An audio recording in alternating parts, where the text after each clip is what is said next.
আজকে আমরা যে কাহিনীটা শুনব সেটা একই সাথে ভালোবাসা, করুণা আর একটা গভীর রহস্যের। এই গল্পটা শুরু হয় পরিবারের প্রতি সাধারণ স্নেহে দিয়ে, কিন্তু শেষ হয় গোটা মানবজাতির জন্য এক অসাধারণ প্রার্থনায়। চলুন সেই 3 দিনের রহস্যের গভীরে যাওয়া যাক, যে একজন নবীর ভালোবাসার অবিশ্বাস্য গভীরতাকে আমাদের সামনে তুলে ধরে। ভাবুন তো, মদিনার সেই শান্ত পরিবেশ হঠাৎ করে কেমন যেন একটা উদ্বেগ ছড়িয়ে পড়ছে।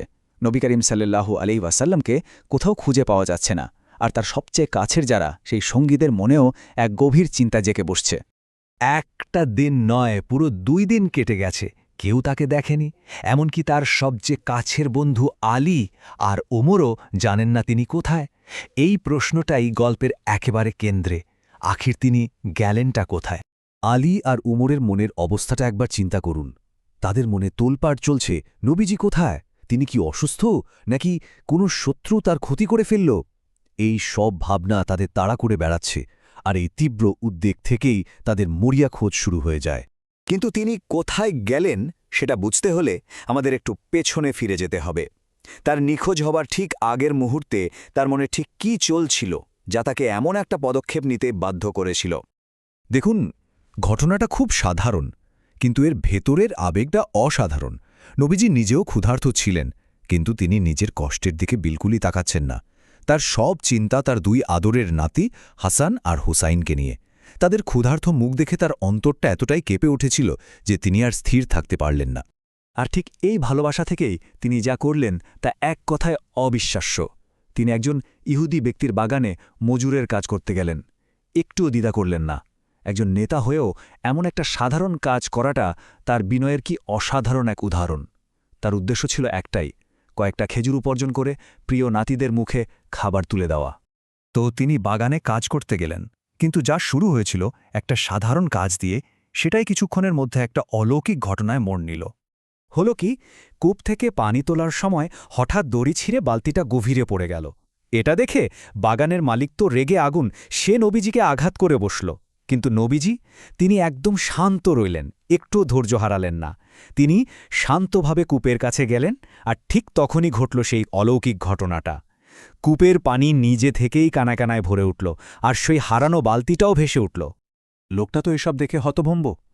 ঠিক তখনই তার স্ত্রী এসে তাকে জানাল যে এই ব্যক্তিই হলেন নবী মোহাম্মদ সাল্লাল্লাহু আলাইহি ওয়াসাল্লাম।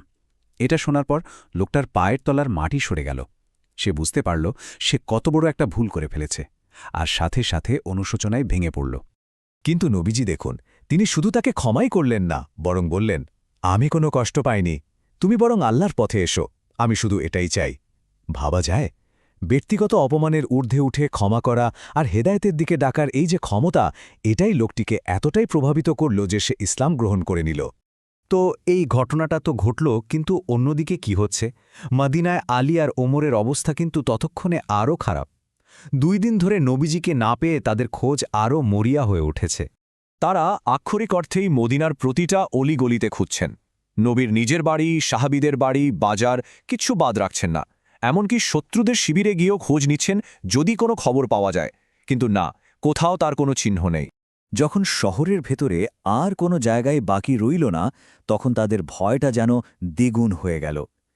এবার তারা শহরের বাইরে সেই রুক্ষ পাথুরে মরুভূমির দিকে ছুটলেন।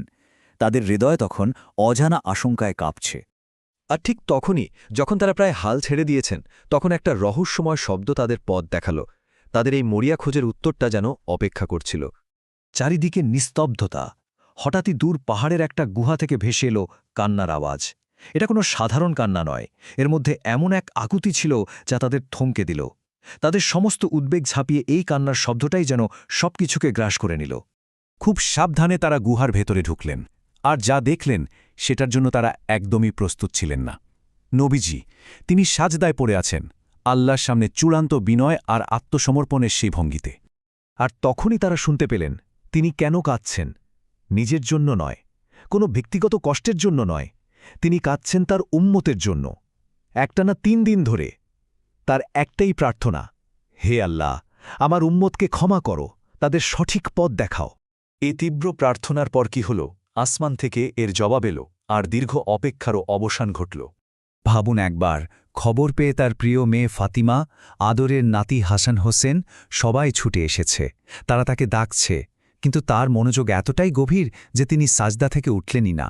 দুনিয়ার কোনো কিছুই তখন তাকে তার প্রার্থনা থেকে সরাতে পারছিল না। তখন আল্লাহ তাআলা জিব্রাইল আলাইহিসসালামকে পাঠালেন, জানতে চাইলেন, আমার প্রিয় হাবিব কেন কাছে?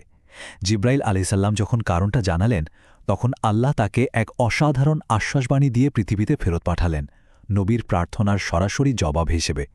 জিব্রাইল আলাইহিসসালাম সেই স্বর্গীয় বার্তা নিয়ে এলেন। হে আল্লাহর রসূল, আপনি মাথা তুলুন, আল্লাহ আপনার দোয়া কবুল করেছেন। তিনি বলেছেন, কেঁদো না, আমি তোমার উম্মতের দায়িত্ব নিয়েছি। এই স্বর্গীয় প্রতিশ্রুতি পাওয়ার পরেই নবীজি অবশেষে মাথা তুললেন, আর তার মুখে তখন এক অনাবিল প্রশান্তি। দেখুন, এই পুরো কাহিনীতে আমরা ভালোবাসার দুটো অসাধারণ রূপ দেখতে পাই। একদিকে পরিবারের জন্য ব্যক্তিগত ভালোবাসা আর দায়িত্ব, যার জন্য তিনি শ্রমিকের কাজ করত পেছপা হননি। আর অন্যদিকে মানবতার জন্য এক সর্বজনীন ভালোবাসা, যা তাকে 3 দিন 3 রাত ধরে তার সমস্ত অনুসারীর জন্য কাঁদতে বাধ্য করেছিল। এই গল্পটার শেষে একটা প্রশ্ন রেখে যায় যে ভালোবাসা নিজের ছোট্ট পরিবার থেকে শুরু হয়ে গোটা মানবজাতির জন্য প্রসারিত হয়। আজকের এই বিভক্ত পৃথিবীতে এইরকম নিঃস্বার্থ ভালোবাসার প্রাসঙ্গিকতা ঠিক কতটা?